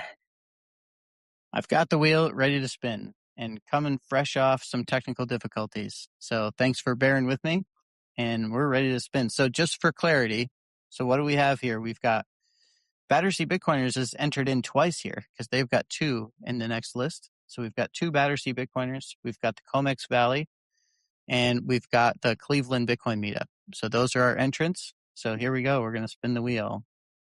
And it's landing on Comex Valley. And that would be Permanerd's meetup. So there we go. So we'll get those sats over to Permanerd. And thank you again for, using the tools. A lot of this stuff, and I think actually Permanerd might have entered this before we ironed out, let's call it, some of the issues that we were having. Not necessarily issues of functionality, but making things clear about what was actually happening. So thank you for everyone in the community who gave us that feedback. And we hope that what we have now is easier to understand and a better, better experience overall. Okay. So are we ready to move on to the next 3 hours of reading off boosts? That's right. We got a lot of boosts to read. Talk about velocity and value chains reacting here. This is the idea, guys, that you can boost in and you can share all kinds of information. We can have a discussion, and you can support your favorite episodes. But let's just get started. Let's get right into it. So the first boost we have is 1,234 sats via localbitcoiners.com from Pleb and Flow. I love what Reed said about the boost bringing attention to otherwise dead npubs. I love Nostr. I hate speaking to seemingly no one. The void no longer wants to be screamed into. Follow for dope interactions or at least a humble good morning. And that was on Upping Your Meetup Game with Steve, Scott, and Tally, Louisville, Kentucky, episode 18. Well, thanks, Pleb and Flow. Yeah, you're in the community. You've been in the community. We've got follow packs, so everybody can go find those. All the community members follow them. You can go follow Pleb and Flow directly, see what kind of signal they're putting out on Nostr. Localbitcoiners.com/supporters. You'll find all those follow packs. Definitely go follow the community. You won't regret it. All right, up next we got 101 sats via Fountain from Nostr Gang. She says, boop. And that was on Local Bitcoiners, How Meetups Can Benefit from Value for Value, Nostr, and Value Chains, episode 7. Next, we got 5,000 sats via Fountain from Wit Sixer. Great episode. Chicago really sounds like they have their act together up there and are a great inspiration for the rest of the meetup groups across the country. Nice job, CBC. Want to clear something funny up. My handle is pronounced Wit Sixer. I got a kick out of the different ways ways to say it, but I thought I'd clear it up for you. Also want to shout out the last episode involving Columbus. I boosted the show via Local Bitcoiners website, but there was some sort of glitch and it didn't make it on this episode. Shannon and his meetup gang do a great job down there. Several of our members here in Cleveland have gone to the Columbus events, and we always come back home glad we made the short drive down there. Apologize for the wordy boost this time. Sunglasses emoji. And that was on Local Bitcoiners, Chicago Bitcoin Collective with John, Brady, Foys, Chicago, Illinois, episode 20. Yeah, so with Sixer, I guess thanks for clearing it up. we did some troubleshooting. You were absolutely correct. There was an issue, and it was subtle. It was not super obvious what the issue was. So Whitsikser, he submitted his issue as with our bug reporting tool. He's the first one to use our bug reporting tool on the website. And so it filed it automatically as a GitHub issue. And we have a long response explaining there was actually multiple bugs involved. And so we explained that. Permanerd actually got caught up in that too. So you'll see there's actually some backfilled boosts here that we'll get to in a couple minutes. But thank you again, Whitsikser. Appreciate it. Yeah, using the website, figuring out what's broken with it, and getting that meetup in the running. You didn't get the 21K sats again, but you got it last time for participating with us on the website there. So appreciate it, man. Next, we got 420 sats via Fountain from Julio with no comment, and that's on Chicago Bitcoin Collective with John, or the Chicago Bitcoin Collective episode 20. Next, we got 9,216 sats via Fountain from Bitcoin Rothbard. CBC is doing amazing work. Great episode. And that was on Chicago Bitcoin Collective episode 20. Well, thanks for the big boost, Bitcoin Rothbard. I do agree. They are doing amazing work. Everybody, if you have a chance to go visit the Chicago Bitcoin Collective, check it out, get some food, hang out. You're going to meet great local Bitcoiners over there in Chicago, just like anywhere else. And the space is just fantastic. Next, we got 5,900 sats via Fountain from Call Me Sats. Sounds like Chicago is cooking. Great episode, boys. And that was on Chicago Bitcoin Collective episode 20. Well, thanks, Call Me Sats. Chicago is literally cooking. Foy's is out there cooking up. Their restaurant is open. It's I don't know. It's kind of the first restaurant that I know of that I can go to and straight up buy food cooked by a Bitcoiner with Bitcoin, which is pretty fantastic. Sounds like it's all beef tallow too. Beef tallow in the That's right. burgers. Which Steak and Shake is great and all, but it's still a big corporation. This is like a good homegrown restaurant by a Bitcoiner. Yeah, talk about high quality food. You know, they also got the olive oil that they use is from Sats Oil, so that was purchased. That's olive oil from another Bitcoiner. They just got a half cow of beef in there, bought with Bitcoin from a Bitcoiner. So they are working really hard to source a lot of the ingredients for the food that they're cooking, not only to be high quality, but also to be keeping those sats within the Bitcoin circular economy. Next, we got 42,021 sats via Fountain from Julio. Thanks for doing what you guys do. And that was on Chicago Bitcoin Collective episode 20. And so Julio is one of the other founding members of the Chicago Bitcoin Collective who wasn't on the episode. But obviously Julio is showing his support for what's going on over there. And if you get a chance to go to the collective and meet Julio, you're going to have a great conversation with him. He's a really cool guy. So thank you very much, Julio. Appreciate the support. Next, we got 100 sats via Fountain from Pyrohawk. Finally had a minute to check the website a little. You guys are doing great at providing excellent value. Well, Pyrohawk, keep boosting. We're going to keep the value flowing. These value chains will continue to react. Next, we got 10,000 sats via Fountain. Keep up the great work, guys. And that was on Chicago Bitcoin Collective, episode 20. Well, there's no, this was an anonymous boost, so whoever you are out there, you know who you are. Thank you for the 10,000. Big fat zap, big fat boost. Appreciate it. Yeah, we're going to keep up the great work. The Chicago Bitcoin Collective, they're just getting started. There's work to be done. Next, we got 323 sats via Fountain from Shadrach. Great rip. Thank you, guys. Hashtag 40HPW. And that was on Permaculture for Bitcoin Culture with Source Node, Greenville, South Carolina, episode 14. Thanks for getting back in there and catching up, Shadrach. You're getting close to being all caught up there. And I've been paying attention to what you've been putting out there with Rayo 2. I just listened to the most recent episode today.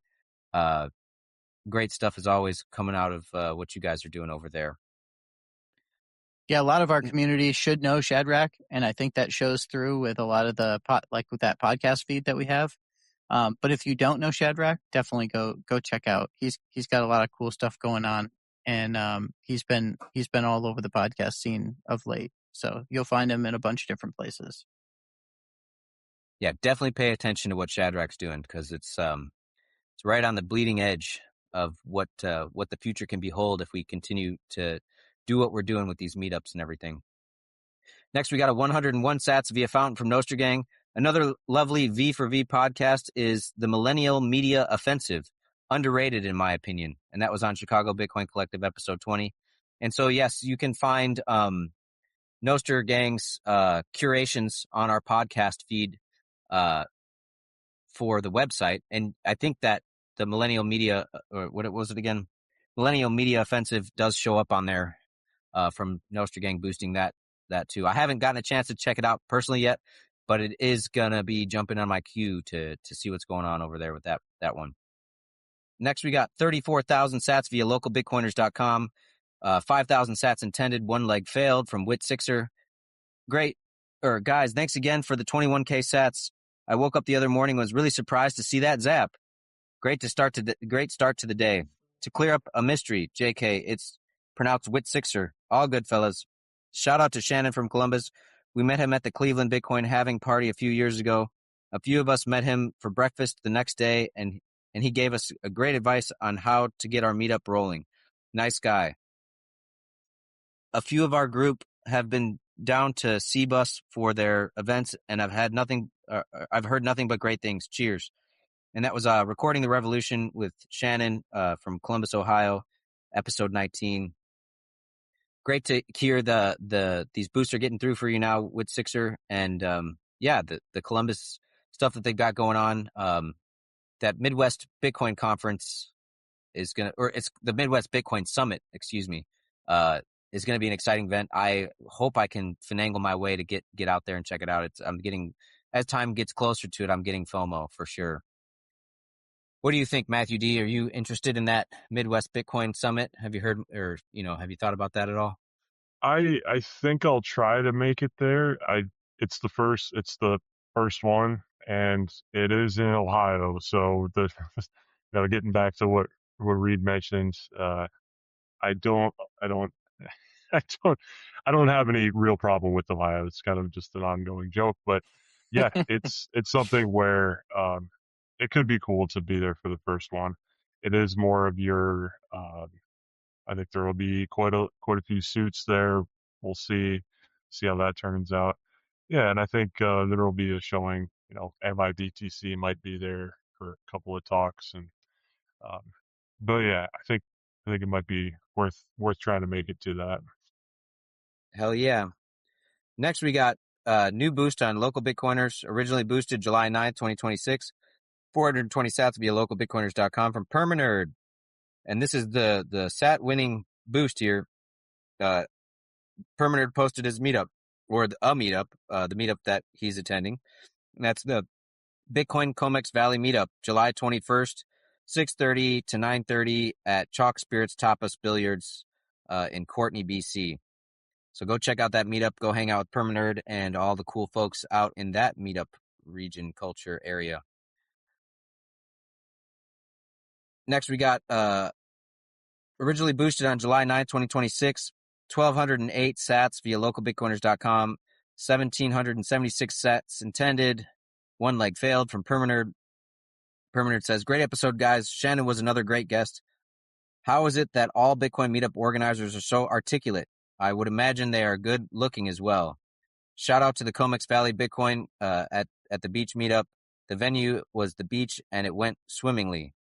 There were burgers, baked goods, tallow and lard, plants, and freeze-dried products for sale for Bitcoin.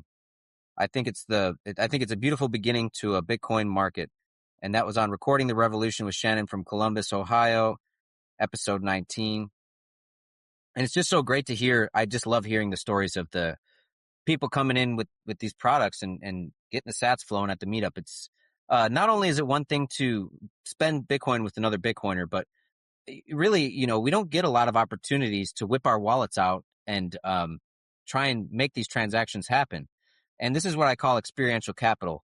when you get down into it, if you're not making these Bitcoin transactions often, and now you get to a situation where you really need to make one, and you don't have that experience, and you run into a problem, you're going to be sitting there troubleshooting, trying to figure it out. But if you go to the Bitcoin meetup and you're regularly spending and you're running into these problems, you'll have your alternative solutions for what you can do, your own stack for how to navigate when the revolution has bad UX and the Bitcoin transactions just quite aren't working the way you would hope. So another great example, or another great reason to go to the Bitcoin meetup and spend your Bitcoin, is to just get used to actually using it. And the revolution will have bad UX is a good, that I think we're probably heading pretty close into a big stretch here, where this is where we started having some serious technical difficulties. This whole past week, there was lots of issues with Albi, but those were not the only issues. So we've ironed out some bugs on the site. A lot of you're going to start hearing a lot of these boosts come in with multiple legs failed, and we're doing the best we can over here, but there's no other way to say it. The revolution will have bad UX, so we're dealing with it. It's coming together though. Yeah, we're just we're doing everything we can to be as transparent about it as possible, so you can see what kind of happened when you intended to do a boost of a certain size and why it didn't show up as it was intended. Next, we got 2,000 sats via fountain from Stacy. Let's go. It's nice to hear you all together. Doing big things for Bitcoin community. Thank you. Orange heart, lightning stars emoji. And that's from Chicago Bitcoin Collective, episode 20. And as I mentioned, Stacy is a big part of that. I believe she's a member over there, and she was doing haircuts and stuff. And she's also going to this other meetup that I posted, the Western Suburbs meetup in Elmhurst at Bottle Theory. That's where I actually met Stacy for the first time. So thanks for the boost, Stacy. I'll see you at the next meetup. Next, we got 500 sats via fountain. Anonymous boost. Amazing episode from the Chicago guys. Where can I get my hands on some sats oil from Italy? Tried to search Chicago Bitcoin Collective, episode 20. And so, I don't know how you find sats oil. Sats oil, if you're listening, you can boost the show and get. I'm pretty sure you probably have your oil up there on some NIP99 marketplace.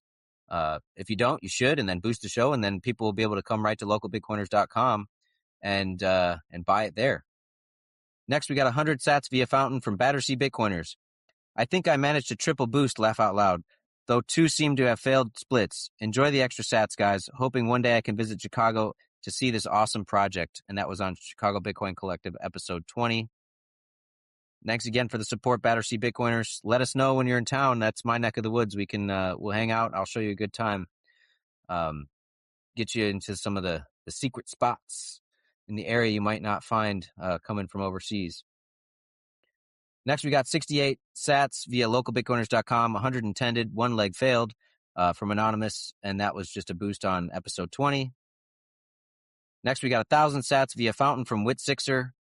The episode that started it all. This is a solid foundation episode for anyone who wants to get their meetup up and running. At Cleveland Bitcoin, we use Club Orange and X. We used meetup.com at some point too. But once you're consistent and a few core people stick, then word of mouth really gets them into your meetups. By the way, our group has a website. Check it out, clevelandbitcoin.org. And that was on episode 1. So Whitsixer went back and listened to episode 1, and he got some value out of it, even as an experienced meetup organizer. So thanks for going back and checking out episode 1 with Sixer. Glad that all of our content can continue to be evergreen and worth learning from, even though it's been so long. Next, we got 10,000 sats via fountain. This is another anonymous boost. CBC brings Bitcoiners together. And that was on Chicago Bitcoin Collective with John, Brady, and Foys, Chicago, Illinois, episode 20. Well, thanks for the big anonymous boost, 10,000 sats. That's something to shake a stick at for sure. Do appreciate that. And, a big portion of a third of those sats do go directly to the collective. So you are supporting Chicago Bitcoin Collective. When you boost that episode, those sats will help keep those guys doing what they're doing. Next, we got 68 sats via localbitcoiners.com, 100 sats intended, 1 leg failed from Reed, and that was a test. So now we're starting to troubleshoot. 100 sats via Boost Me Bitch. anonymous test boost. So we're trying to troubleshoot what was going on there with the Albi outage. Next, we got 1,100 sats via fountain from Palmyra. I love your show. Check out Sats Pit, homemade goods made with care and pure ingredients.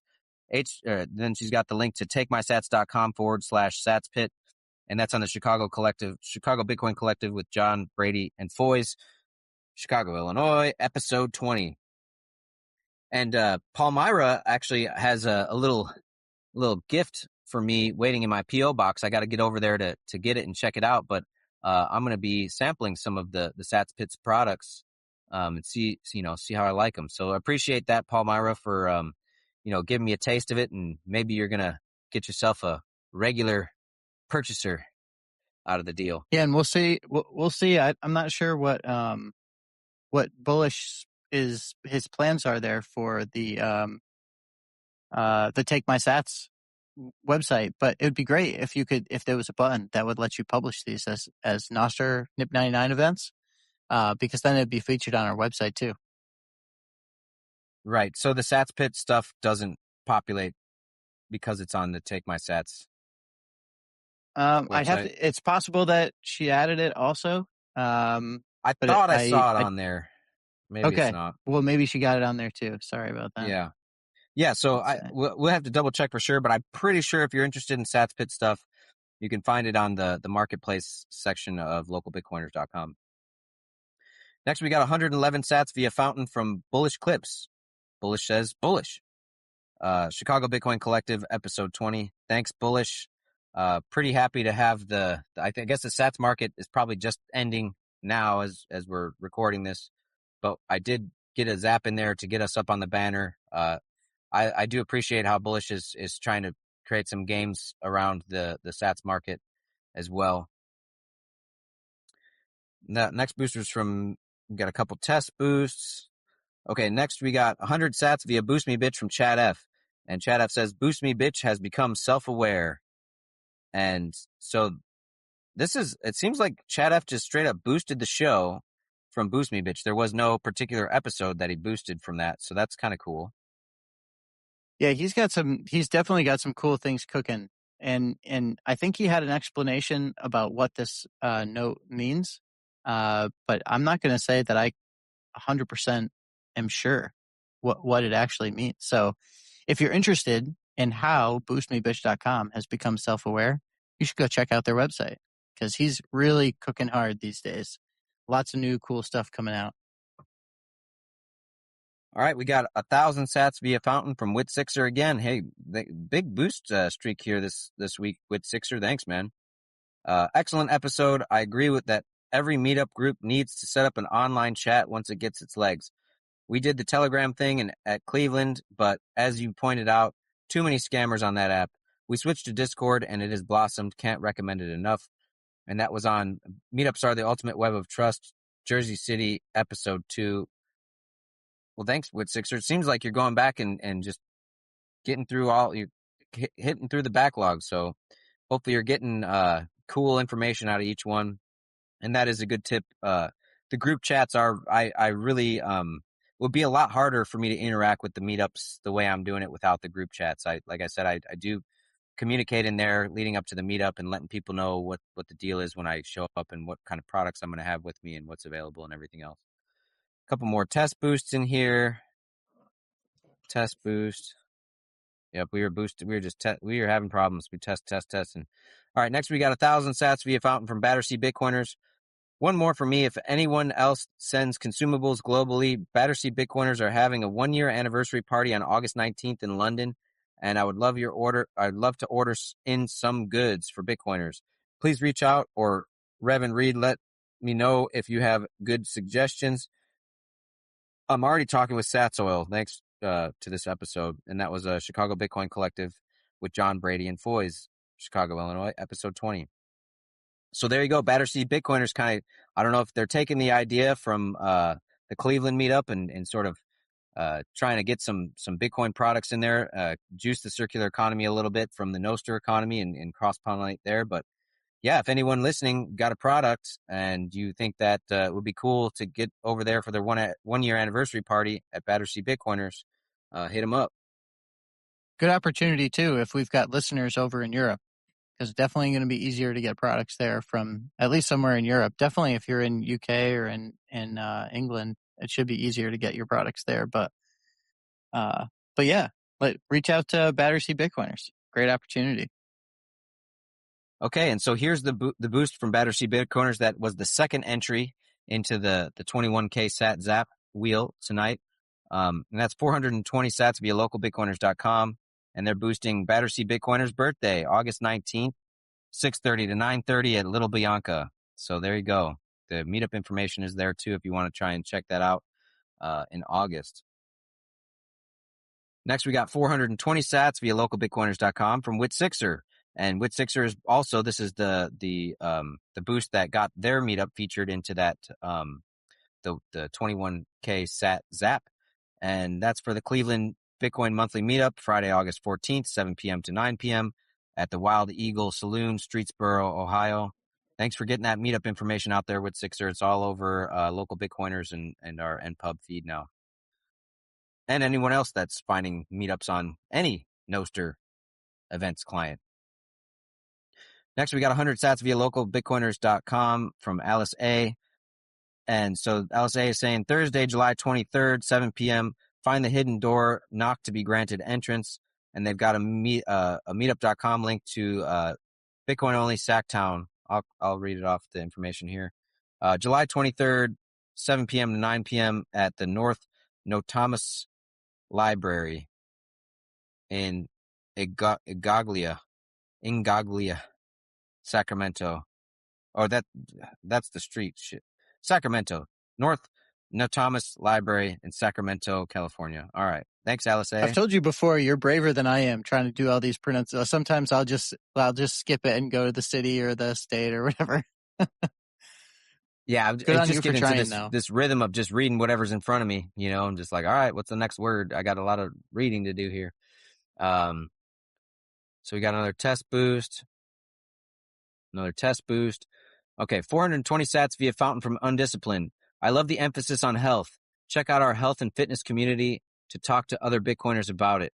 And that's on Undisciplined's got a link here to Stacker News Health and Fitness. I don't know if it's what you call it, a thread there. Maybe it's a territory on Stacker News. And that was on Chicago Bitcoin Collective with John Brady and Foy's, episode 20. Well, thanks for getting the Stacker News cross-pollination. I do listen to the Stacker News live podcast. I find that podcast has a pretty good, it's got some good entropy. There's signal in there that you don't really hear on other podcasts. So definitely check out the Stacker News live podcast too if you're interested in what's happening over there at Stacker News. Next, we got 1,000 sats via Fountain from Stacy. And Stacy says, thank you for the shout out, Rev. And I think she's referring to when I mentioned that she was cutting hair over there. And happy to do it. I don't get my hair cut too often, and it's not a very hard thing to do. There's not a lot of hair left, but maybe you can cut a few hairs off just for fun sometime. And that was on Chicago Bitcoin Collective with John Brady and Foy's, episode 20. Next, we got 500 sats via Fountain from Battersea Bitcoiners. And they say, Christ, sorry, one more boost. The address for Battersea Bitcoiners is autofilled by Nostr clients. It's so unnecessarily long. Should just be Little Bianca, North Coast Road. Well done for the attempt, Rev. 10 out of 10 for effort. I appreciate that. I did try. Yeah, there you go. He's giving you credit. He's giving you credit too for trying. Hell yeah, let's go. Yeah, I guess try and get me to get tongue tied here. Doesn't hurt my feelings. Next, we got 5,000 sats via Fountain from Matthew D. And Matthew D is just boosting the Chicago Bitcoin Collective, episode 20, keeping the streak alive there, Matthew D. Great to have you on. Next, we got 2,222 sats via localbitcoiners.com from Permanerd. Another great episode. You and your guests make me feel like the dumbest guy in Bitcoin. The subtitle of your show should be Local Bitcoiners Getting Shit Done. Chicago Bitcoin Collective with John Brady and Foy's, episode 20. And, that's really the epitome of what those guys have done over there is they got together and they got it done, man. And I think this is another product of, letting these relationships build over years. Once you're really ready to fire off something big, the small and slow solutions, at some point, you can take that next step in the phase of succession and whatever your meetup is. And in this instance, it turned into a whole restaurant and, co-working space clubhouse for a Bitcoin hub for Chicago. And it's amazing that it exists. I just love it. I think about it all the time, like how amazing it is that's available now for you to go to. And the speed at which those guys worked, I'm telling you, I was blown away. I couldn't believe that they went from like idea to grand opening in like a year or less. It was unbelievable. It was just a few months, man. It wasn't even really a year. That once they got that building, it was like they got the building and boom, it was like open. You could go there like immediately. It was amazing. Next, we got 5,000 sats via fountain from Lake Surfer. Separate money from state. And that was from, on the Chicago Bitcoin Collective, episode 20. Thanks, Lake Surfer. I did see a note of some surf action on the lake there. So, you are, who you say are. You're surfing on that Lake Michigan. That's great, man. Show me, I'd love to see more of that, actually. Next, we got 1,000 sats via fountain from Sats Pit. Thank you for bringing awareness about meetups. Love your show. And that was on episode 1. So there you go. Sats Pit, the Paul Myra's new endeavor there is now boosting as well, getting the word out. Check out Sats Pit. And now a community member and also giving some love to episode 1. Love to see it. Thank you. Yeah. Next, we got 21,000 sats via fountain from John Gordon. Let's keep building in the bear. Check out what we've got cooking at Chicago Bitcoin Collective and Fork and Coin. Value for value, #value for value, #Bitcoin. And that was on Chicago Bitcoin Collective, episode 20. So John is just letting everyone know you gotta keep paying attention. Don't let this episode just go by, and get on that website, see what the events are. If you've never been to a meetup in the Chicago area and you're not far away, this is your opportunity to go do something real cool. Yeah, and thanks for the huge boost. That was awesome. Yeah. I loved having you guys on. Next, we got 420 sats via localbitcoiners.com from Rev Hodel. That's me. And I'm just showing how you can do this, get the events, featured on the website to get into that 21K sat zap. And so I was boosting here the Bitcoin Beers meetup in the Chicago West suburbs in Elmhurst, Illinois at Bottle Theory. That's July 29th from 6 p.m. to 10 p.m. I'll be there with, chicken eggs, duck eggs, maple syrup, soap, candles, all kinds of good goodies. Maybe I'll have some lamb with me, and, come hang out. You can meet me and we can do some Bitcoin stuff. Next, we got 100 sats via localbitcoiners.com from Admin Pac-Man. And so this is the beginning of Admin Pac-Man's sprint here. So Admin Pac-Man boosted 100 sats on episode 1. They boosted 100 sats on episode 2, 100 sats on episode 3, 100 sats on episode 4, 100 sats on episode 5. And I will say episode 5 was the meetup is the Farmers Market, Kansas City, Missouri, with Augie. And so that was an episode that has now kind of been dethroned from the leaderboards. That was on the leaderboards for pretty much forever since we had the leaderboards going. That's right. So, Augie and the Kansas City folks, if you're listening and you want to revive that episode back on the leaderboards, you can, pop off some boosts and get it back up there. No pressure. Next, we got 100 sats for episode 6. So 100 sats again for episode 7 from Admin Pac-Man. 100 sats episode 8. 100 sats episode 9. 100 sats for episode 10, 11, 12, 13, 14. And now we get a boost. So there is no boost for episode 15. So they skipped one. And they hit episode 16 with 100 sats, episode 17, episode 18, 19, and 20. So there you go, Admin Pac-Man. Great boost sprint. A little bit of those sats is going out to all those meetup organizers, all the guests on the show for their meetup cultures, helping to support them. And now you're, one of the core group of the local Bitcoiners community. So keep hanging out with us. I love the sprint, Admin Pac-Man. No notes though. You're in the core group. We want to get to know you. You should, let us know where you're from, or tell us a little bit about yourself, or give us some feedback on the show, or tell us why you listen.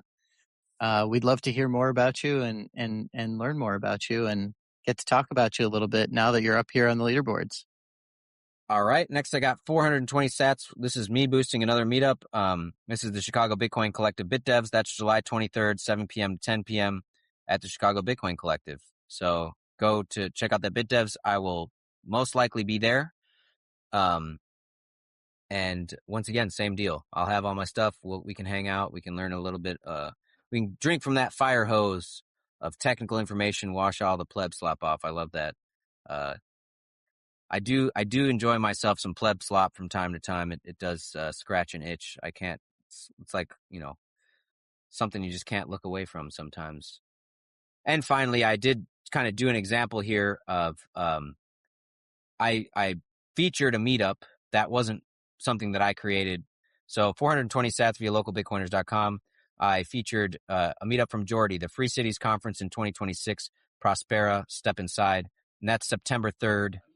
From 12 p.m. to Sunday at 8 p.m.